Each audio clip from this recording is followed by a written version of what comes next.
Tadekam smaramas-tadekam bhajamaha Tadekam jagat sakshirupam namamaha Sadekam nidhanam niralambamisham Bhavam bodhipotam sharanyam vrajamaha Om Shanti Shanti Shanti.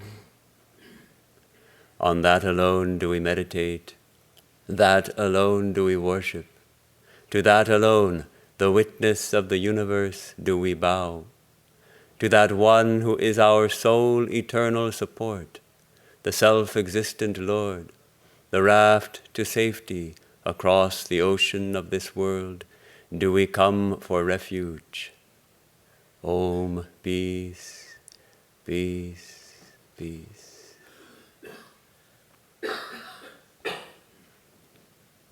Good morning. So happy to be here and to share this morning with you. And it may seem like a kind of a heavy topic on this beautiful morning to take up compassion and the roots of suffering. But here we are, let's see where it takes us. When we think about compassion and we look at the world today, it seems like it's lacking in many places. And we seem to be almost suffering from a crisis of compassion, or a crisis of kindness, I should say, crisis of unkindness. If you look at the newspapers and the conversations on the political realm, and even what's going on the freeways when we have people getting angry and gesturing at each other. And what's this all about? It seems like it's the symptoms of a widespread spiritual impoverishment, We are unable, it seems, to disagree kindly or to disagree in a civil manner. Everything becomes so fraught with emotions of anger and self-righteousness, and it's all this feeling of separateness and difference, that everyone who doesn't think just like me and doesn't believe just like me is somehow different from me and doesn't deserve my compassion.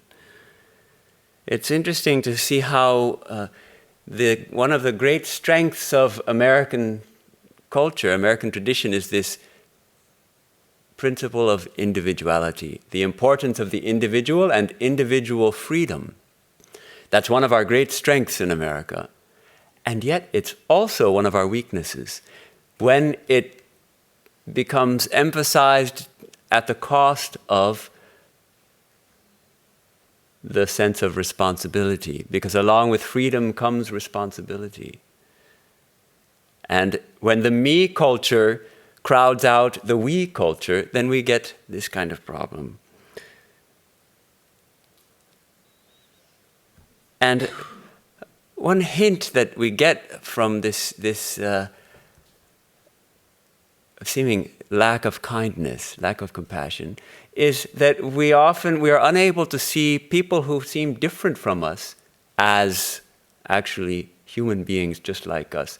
And when we're on the road and someone cuts us off and we get angry and we curse, and when we're driving, we don't see the other cars as people. We see them as big hunks of metal rolling on rubber tires, right? It's a big hunk of metal that's just come and cut me off, so damn it.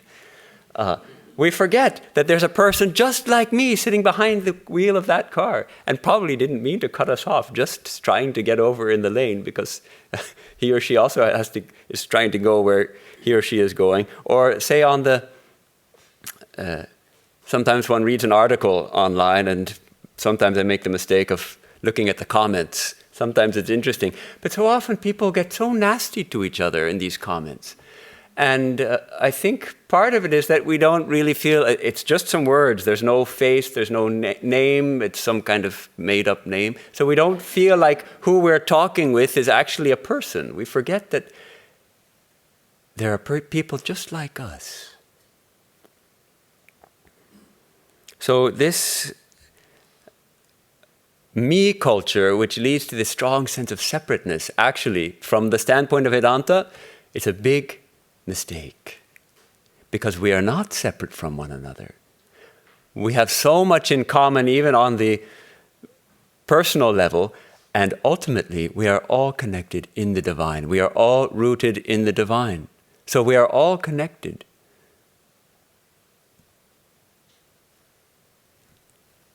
So that, I thought that was a little bit of a glimpse into why it seems like we're suffering from a lack of compassion, is this strong sense of separateness that we have, me at the expense of we.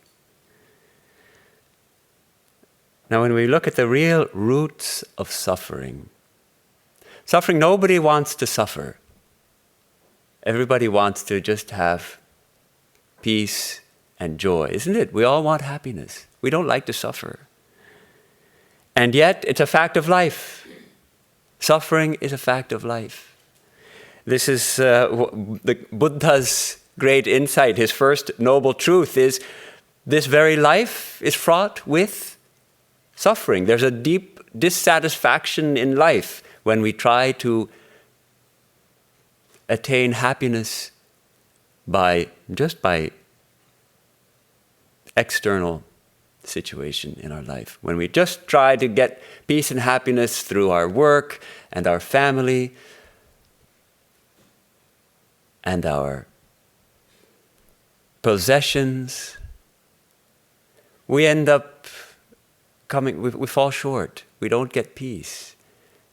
And there's a deep kind of existential suffering at the basis of our life. We go, why? We should ask, why?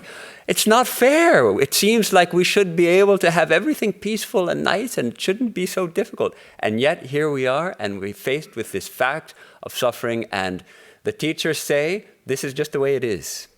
And if we think about it, when everything was going smoothly in your life, and there have been periods when everything seems to go smoothly and nice, and we remember those days with some joy and wistfulness. And how much did we grow during that time? Probably not a lot. It is when we face the hardships of life, when life gets hard, that's when we grow, when we face the hardships. So actually, suffering is a gift, if we take it that way. If we take it the right way, suffering is a gift. In fact, Sri Sarada Devi, who we call the Holy Mother, she said, the suffering is the symbol of God's compassion. Why? How can it be the symbol of God's compassion? Suffering?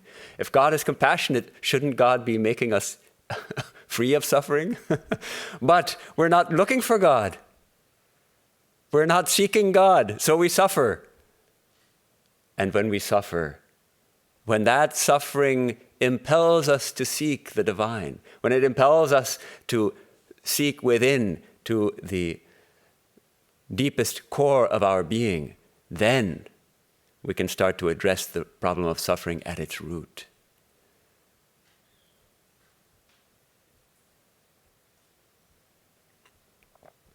It reminds me of I was shopping for a suitcase. I needed a small suitcase to fit in the airplane bins. And the young man minding the store, I guess he was probably the son of the proprietors, he was asking me about being a monk, and he said, "Is the monk's life very hard?" And I looked at him and I said, "Is life hard?" And he thought for a moment, he said, "Yeah." So there you have it. Every life has its challenges and its difficulties. Life is hard. And through that difficulty, we grow.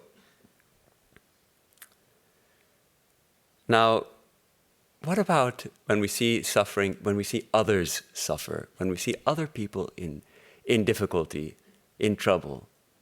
What is our response? I think for many of us, the first response we might have is, "Oh God, I can't bear it.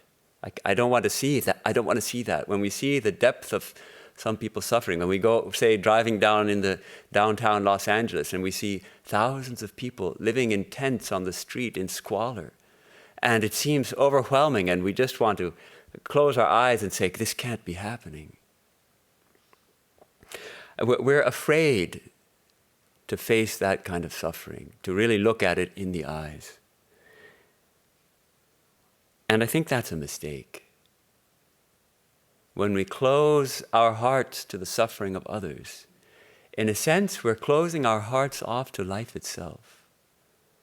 We're closing our hearts off to the divine shining in the hearts of all beings. So I'd like to look a little bit more deeply at this idea of how do we respond to others' suffering, and how can that be also a way for us to grow spiritually and, it seems almost paradoxically, to attain true joy and peace.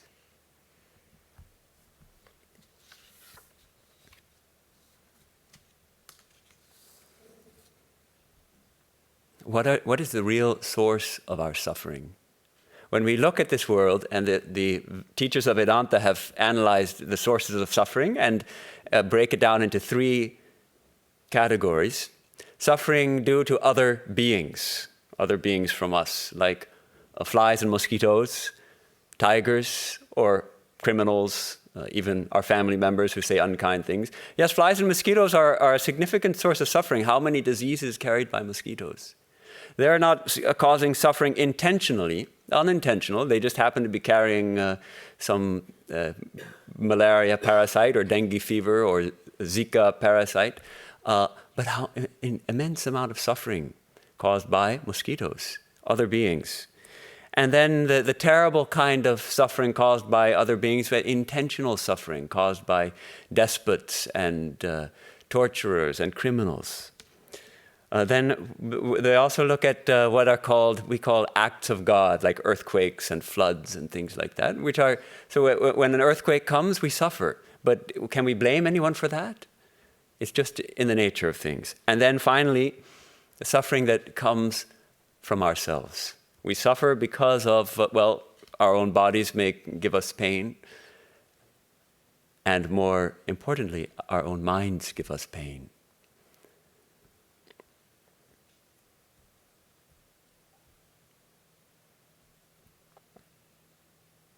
From the standpoint, if we look at suffering from the standpoint of karma, this idea that we suffer due to seeds we have planted in the past, either this life or a previous life, then we can almost say that all suffering, in a sense, arises from ourselves, because we have laid the seeds of that suffering.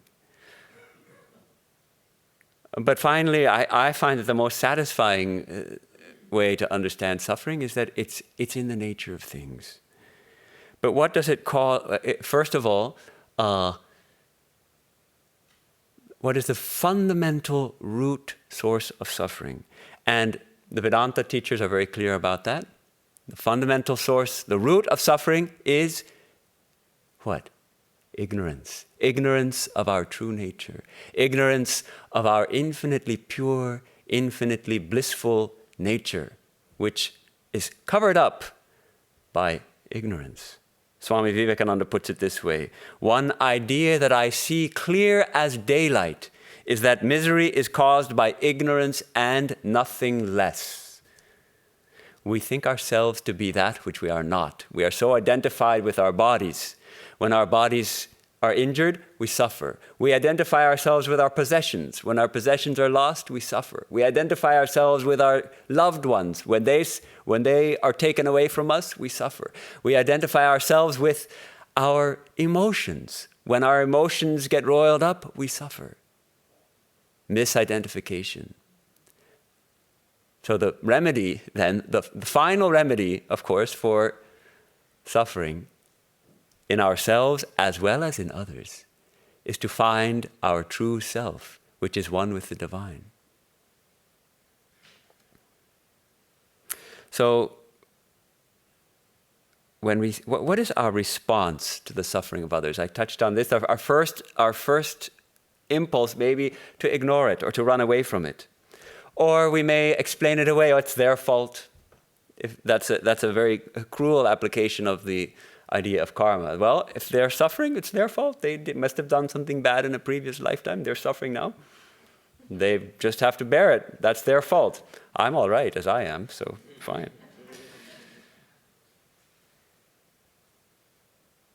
Then we can see kind of increasing levels of engagement with others' suffering. The lowest level would be what we call pity. It's a kind of acknowledgement that, yes, I acknowledge you are suffering. Maybe it's kind of condescending in a sense. Out of pity, you give $1 to the beggar, or nowadays maybe if you give $5 because $1 doesn't go far. So that's the kind of the lowest level of acknowledging suffering of others. The next stage would be sympathy. Not only that I acknowledge your suffering, I see your suffering, but I care about it. I care about your. I start to actually feel bad that you are suffering. Yet another step forward, or a step deeper, would be what we call empathy. That not only do I recognize your suffering and I feel for you, but I start to feel what it must feel like to be suffering as you are suffering. And if we take it further to compassion, then I feel moved to try to alleviate your suffering. I want to help you get out of suffering. This is compassion, actually the Latin roots, com plus passion, to suffer with. So when we come to a state of compassion, we are ready to suffer with those who suffer, and we want to alleviate that suffering in others.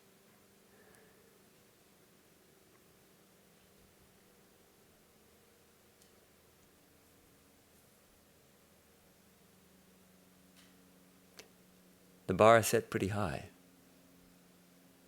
Sri Ramakrishna, to whom this temple is dedicated, had some interesting things to say about compassion. In his Gospel of Sri Ramakrishna, these teachings are recorded. And first of all, he makes compassion a fundamental human virtue, without which one can't even consider someone a human being at all. He who has no compassion is no man, is not a human being. Now, with some reluctance, I'm going to introduce two Sanskrit terms because Sri Ramakrishna used these to discuss compassion. And the terms are Daya, which means, usually translated as compassion, Daya, and Maya. He used to teach using words that are similar or that rhyme in order to send the message deeper, I think. And so he contrasts Daya, or compassion, with Maya, which in this case really means attachment. Or we can say an imperfect kind of love, whereas Daya would be a perfect kind of love. Let me read a little about what he says about it. This incident was recorded in 1882. Some of his disciples were spending the night with Sri Ramakrishna in his room at Dakshineshwar, the temple complex where he lived outside Calcutta. And it was the wee hours of the morning, maybe 2 or 3 in the morning. And Sri Ramakrishna, he couldn't sleep much. He was so immersed in the thought of God all the time. He would sleep for an hour or 2 and then he would wake up. And so his disciples were there in the room with him. And he started teaching them. He said, remember that Daya, compassion, and Maya, attachment, are 2 different things. So here he's defining Daya, compassion, actually by what it is not, first of all. Maya means the feeling of myness towards one's relatives. It is the love one feels for one's parents, one's brother, one's sister, one's wife and children. Whereas Daya, compassion, is the love one feels for all beings of the world.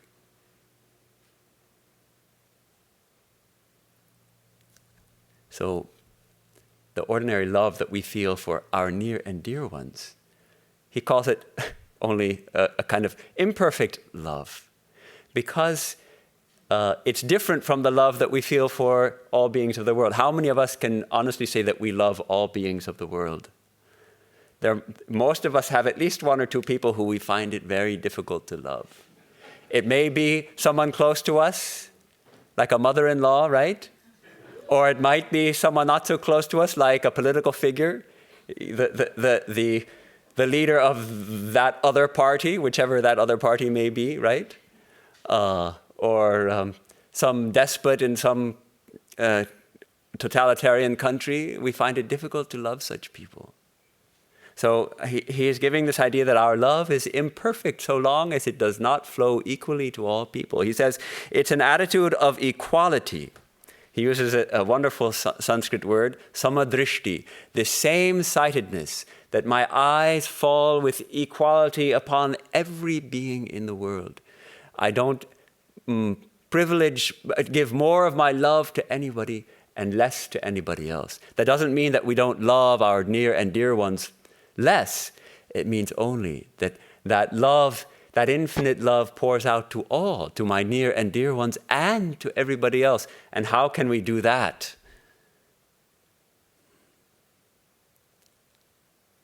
The only way to do that is to love God first, is to love the divine which is infinite love. And when we connect ourselves to that infinite love, then that love is available in our hearts to flow as a river flowing to our near and dear ones, and also to our so-called less dear ones. Everybody becomes near and dear when that love flows in our hearts. He goes on in this teaching. He says, if you see anywhere an instance of Daya, if you see anywhere an instance of this kind of compassion, know that it is due to God's compassion. When we see someone who is able to love all, that's the divine manifesting right there. He says, through Daya, through this kind of compassion, one serves all beings. One feels called to serve suffering beings wherever and whoever they may be. And he says, Maya also comes from God. This attachment, this imperfect love, Maya also comes from God. Through Maya, God makes one serve one's relatives.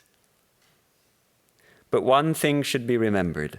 Maya keeps us in ignorance and entangles us in the world, whereas Daya makes our hearts pure and gradually unties our bonds. So this is wonderful, wonderful message. Maya, this imperfect love, because the love that we have that we reserve for our special near and dear ones, usually we expect some return from that love, right? As I sometimes joke, I love you, honey, but take out the trash, right? We expect something in return. At the very minimum, if I love you, I expect you should also love me.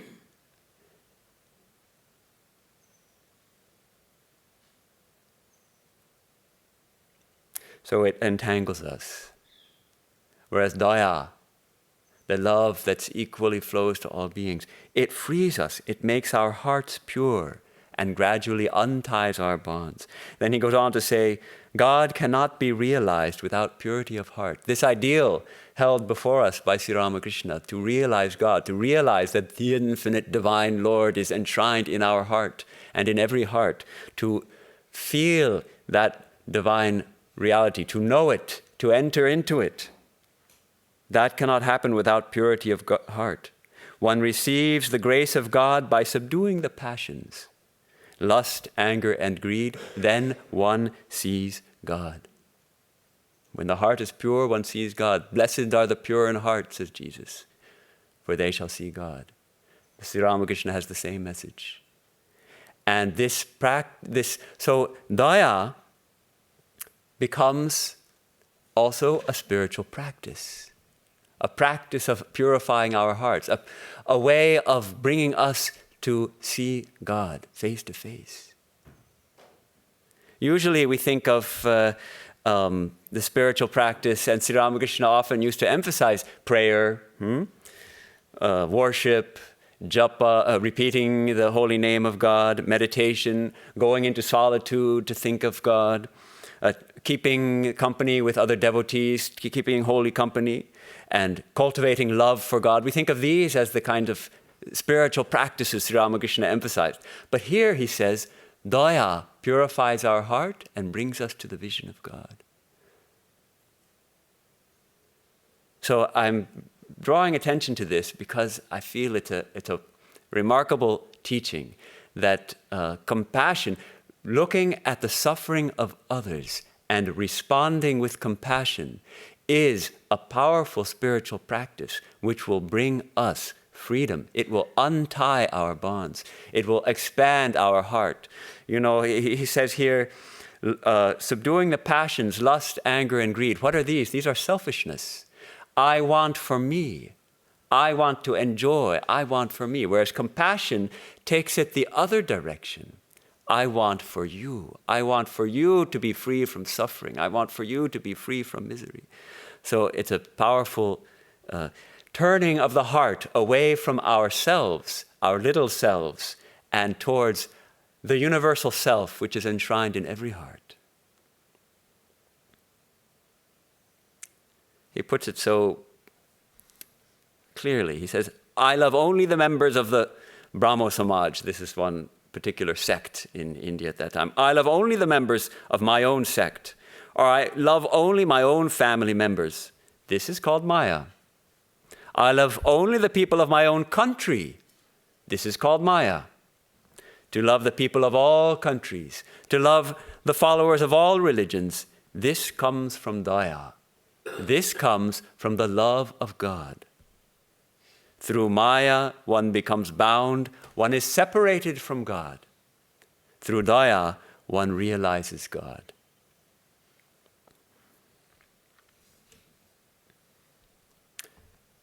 Now, an interesting incident was recorded in 1883. Sri Ramakrishna got news from his country home that his nephew, Hridoy, was very ill. His nephew who had served him a lot. So he told M, the recorder of the gospel, he said, you see, I am very much depressed today. Hridoy has written me that he is very ill. Why should I feel dejected about it? And then he asks, is it because of Maya or because of Daya? Is it because he's my nephew, I have a special attachment for him? Or is it because of compassion? He asks M. Of course, M doesn't know what to answer. He keeps quiet. And Sri Ramakrishna goes on. He reminds M again, do you know what Maya is? It is attachment to relatives, parents, brother, sister, and wife and children, nephew and niece. Whereas Daya means love for all created beings. Now, what is this, my feeling for Hridoy? Is it Maya or Daya? It's a good question. Now he gives a little more hint. He says, but Hridoy did so much for me.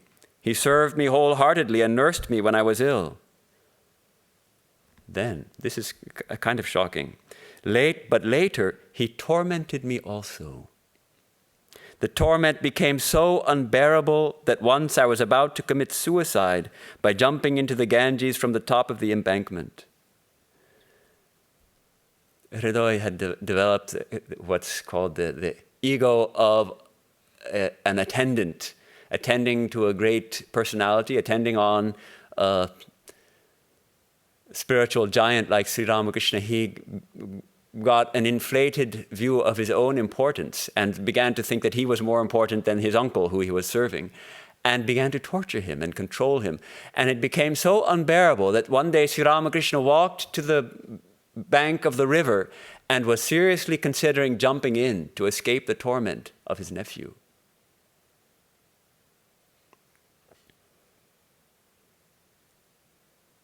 And yet, he mentions this just in passing.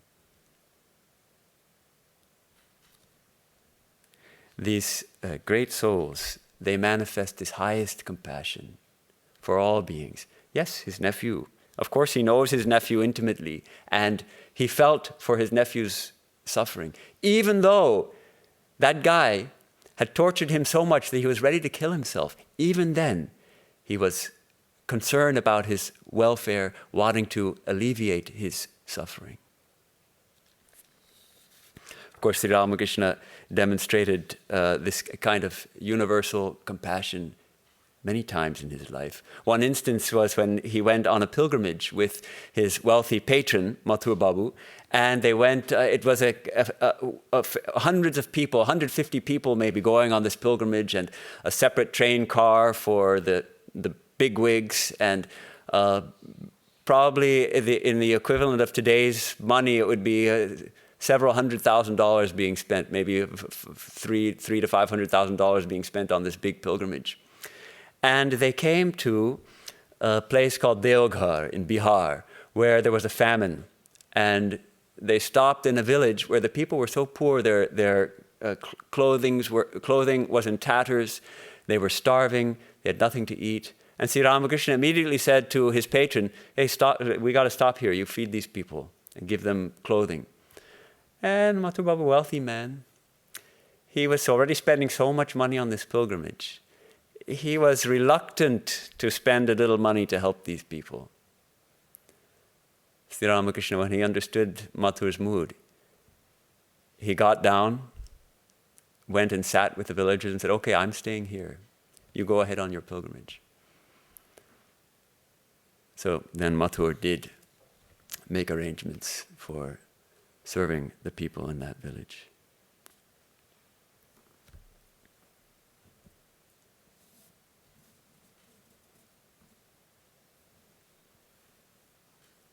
I'd like to turn to Swami Vivekananda, whose heart was overflowing with a kind of urgency to lift up the people who are suffering all over the world, wherever he went.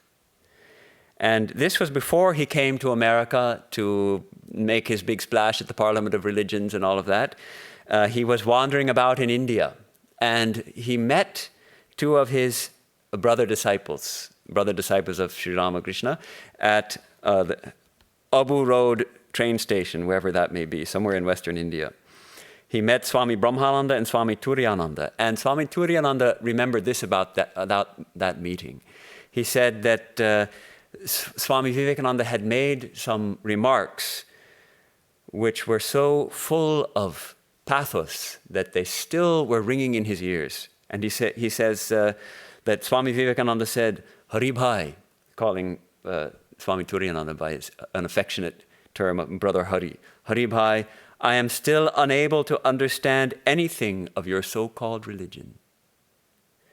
Then, with an expression of deep sorrow in his face and an intense emotion shaking his body, he placed his hand on his heart and added, "But my heart has expanded very much, and I have learnt to feel.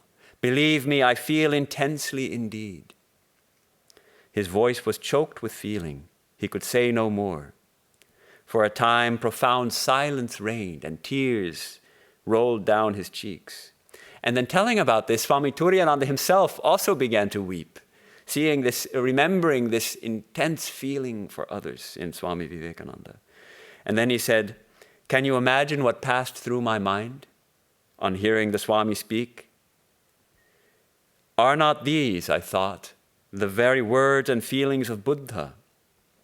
I could clearly perceive that the sufferings of humanity were pulsating in the heart of Swamiji. His heart was a huge cauldron in which the sufferings of humankind were being made into a healing balm." What an image. the heart as a huge cauldron, and the sufferings of humanity are put there and held there and transformed into a healing balm, which he would spread all over the world. And what is Vivekananda's response to suffering? To strive night and day to alleviate that suffering. That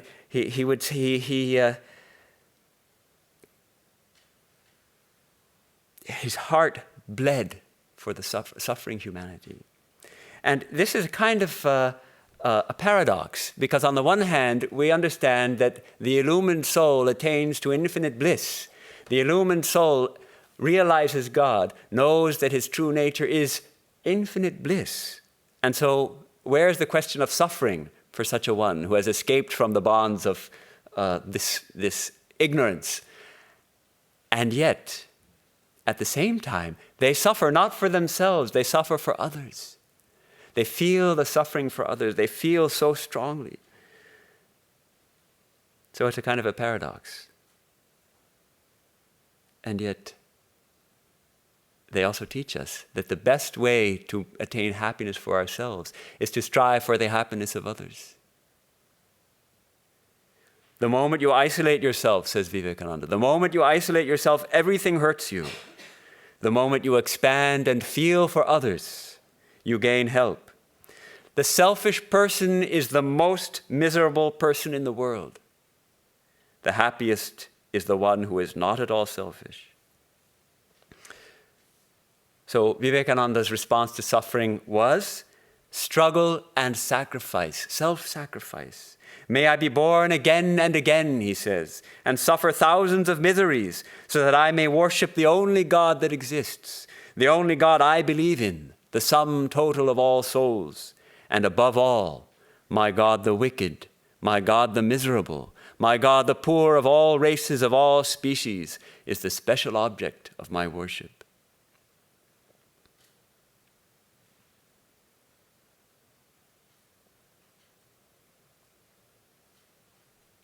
So how would he strive to alleviate suffering? We can maybe get some ideas about this. Ordinarily, we think we see people suffering, they're suffering physically, we want to give a hungry person food. But Vivekananda notes that we must not make the mistake of thinking that physical help is the only help that can be given. It is not only the last, but also the least, he says. The least, physical help is actually the least, because it can never bring about permanent satisfaction. The misery that I feel when I am hungry is satisfied by eating, but the hunger returns. My misery can cease only when I am satisfied beyond all want, and there is only one way to bring about that satisfaction, as we know. When we attain that satisfaction, which comes through spiritual realization, then when we are hungry, we will not suffer. When we are distressed, we do not suffer. We cannot be undone by grief. So spiritual help is the highest help. After that becomes education, intellectual help, and at the bottom rung of the ladder of help would be physical help. And yet, at the same time, Sri Ramakrishna used to say, and Swami Vivekananda used to say, an empty stomach is no good for religion. You can't teach religion to a hungry person. You can't teach, when I say teach religion, I mean teach spirituality, teach the true religion, which means realizing the divine within. So his vision for the monastic order which he founded was to offer help on all levels, beginning with physical help, but not ending there. Yes, giving also education and intellectual help, but not ending there. That people have to be brought up. Give them a little physical help. Then they're ready for education. Give them education, then they're ready for spirituality.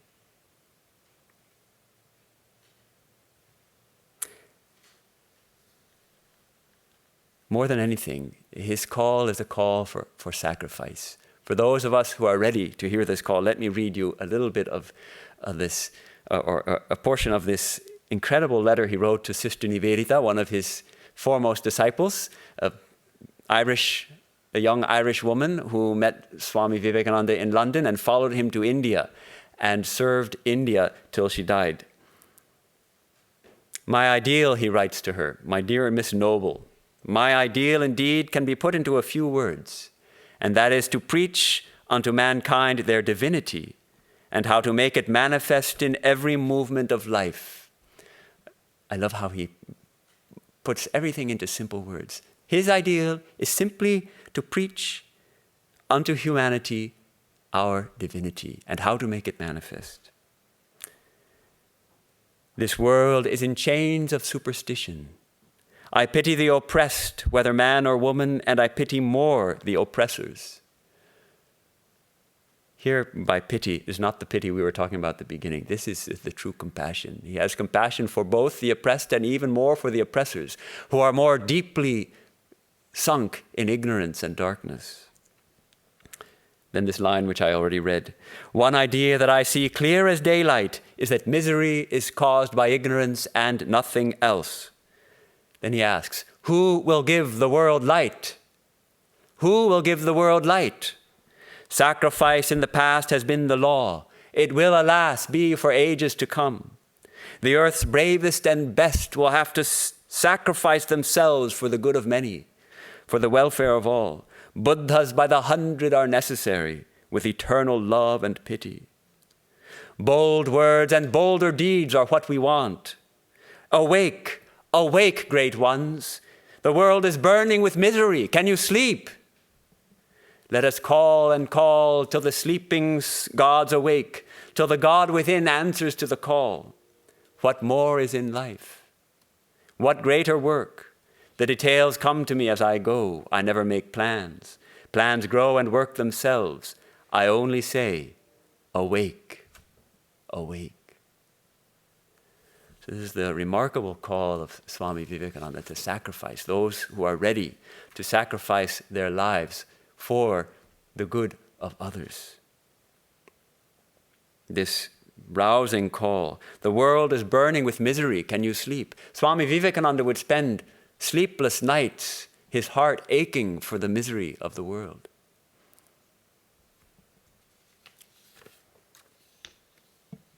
So let us call and call until the sleeping gods awake. That's all of us who are, all beings who are unaware of our true nature as one with God. We're all sleeping gods. So Vivekananda's call is, let us call and call till those sleeping gods awake, till the God within answers to the call. What more is in life?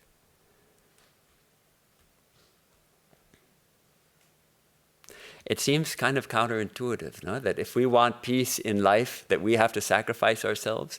That sounds like a pretty big order. But life is full of sacrifice. Parents sacrifice their lives for their kids.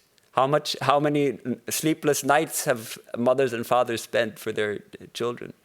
So when the great souls start to feel like that same love for all beings, they spend up the sleepless nights for all beings.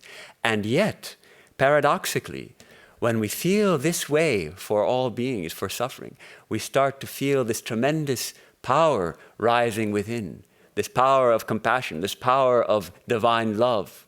And the more we can take the me out of the picture and put in he, the more that love flows through us. And when we become instruments of love, instruments of peace, we attain true joy and peace ourselves.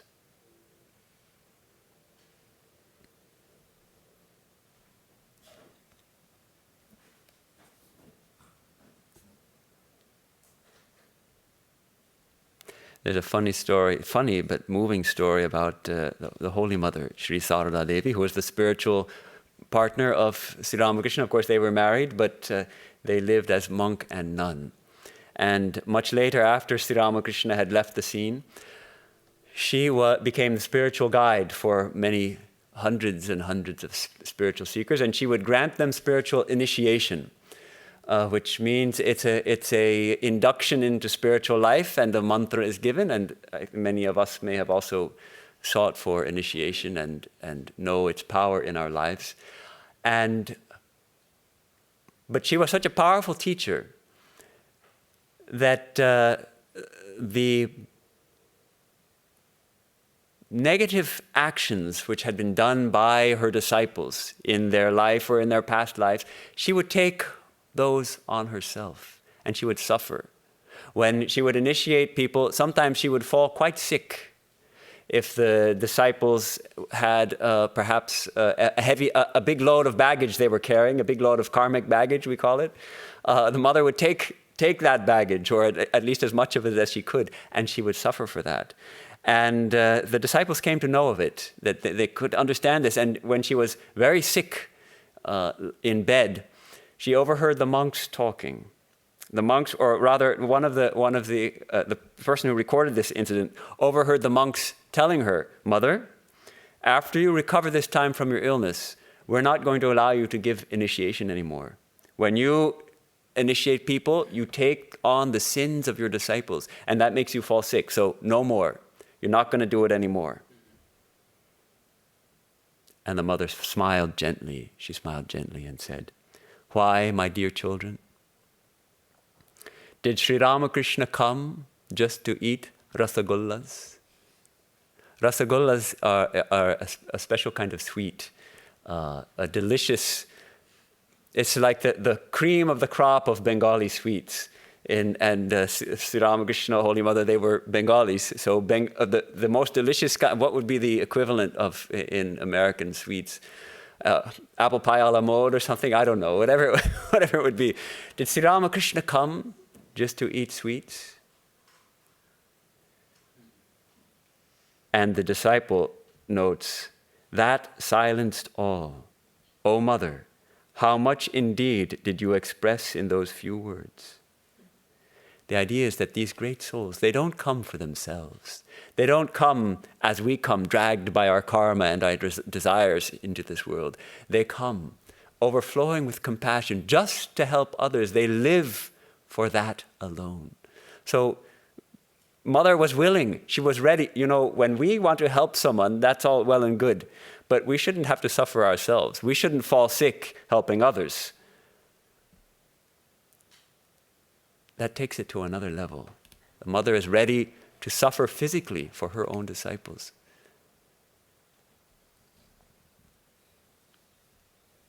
We're coming up on the end of our hour here, and I'm not sure where to bring it to a close, but I want to mention just a couple of things. You know, some people, they have very compassionate hearts for others, and yet they are not able to turn that compassion on themselves. In order to be a channel for the infinite love that is God, to manifest Daya, that Daya has to be extended everywhere, and it starts actually with ourselves. Then we can be channels for compassion to all. So let us not think, we start with compassion for ourselves, then we extend it to compassion for all, then we forget ourselves. And we no longer need that compassion because we become conduits for the infinite compassion, divine compassion. But at the beginning, we need to make sure that we are taking care of the little hurt child within, as it were. Yes. And then, on the other hand, it's a strange phenomenon we see of people who are seemingly, they're very compassionate people. Maybe they're working as physicians or as social workers, and they really lay down their lives for their patients and the people they serve. And then they come home and they're kind of brutes to their families. Yes, we see this also. That sometimes it's easier to be compassionate to those people we don't know well than to our own family members who have habits that irritate us, or who maybe there's some history and some nasty arguments we had 10 years ago and we're still holding on to those things. So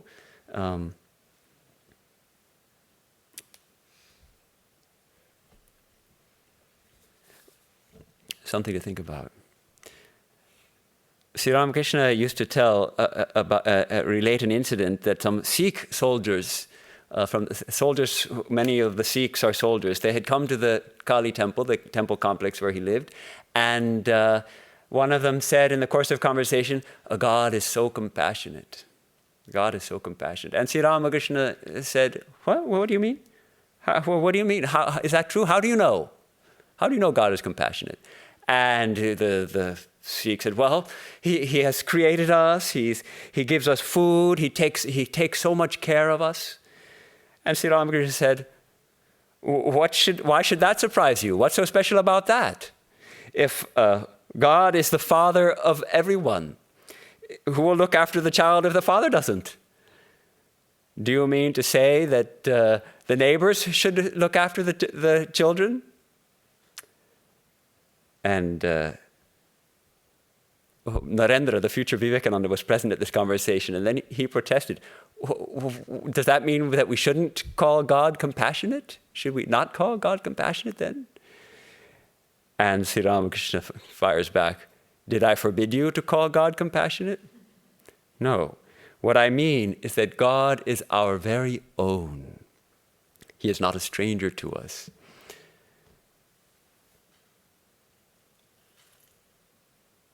The idea that God is compassionate gives a separation between us and God. God is separate from us and He is showering His compassion on us.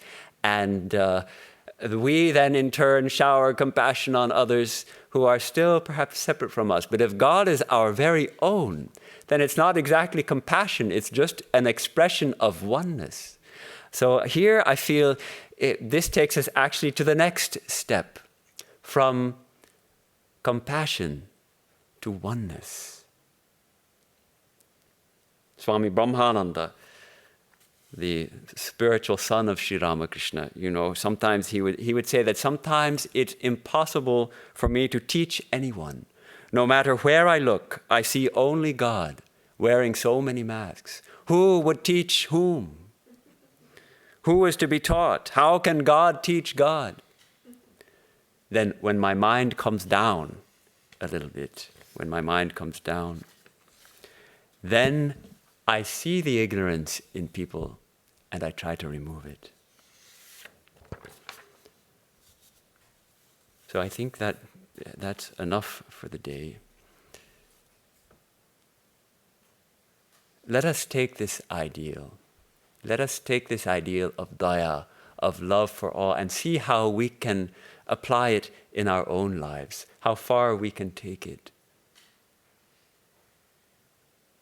We start with our own circle, with our loved ones, and see if we can love them without expecting anything in return. See if we can have compassion for our own children and spouses and friends and colleagues. And then let's expand it. Expand it to those who seem so different from us. Expand it even to those who we don't like. Expand it even to those who we are afraid of. And see if we can expand it to the whole world. In this way, on the one hand, we become channels of the infinite divine grace and mercy. And on the other hand, we attain true fulfillment in life. Thank you very much. Om Yam Brahma Varunendra Rudra Marutaha Stunvanti Divyaistavai Vedai Sangapadakramopanishadai Gayanti Yam Samagaha Dhyanavastita Tadgatena Manasa Pashyanti Yam Yogino Yasyantanna Vidu Surasuragana Devaya Tasmai Namaha. Om Shanti Shanti Shanti. Our salutations to Him who is the truth of life and existence, and whom the sages call by various names. Our salutations to him whose glory is sung in the sacred hymns of the various scriptures of the world, but whose limitless and infinite grandeur no mortal mind can comprehend. Our salutations to him on whom the devotees meditate in their deepest contemplations. May he illumine our understanding and prompt our minds to the path of truth and righteousness. May he reveal himself unto our souls and dispel the gloom of delusion, fear, doubt, and darkness. Om, peace, peace, peace.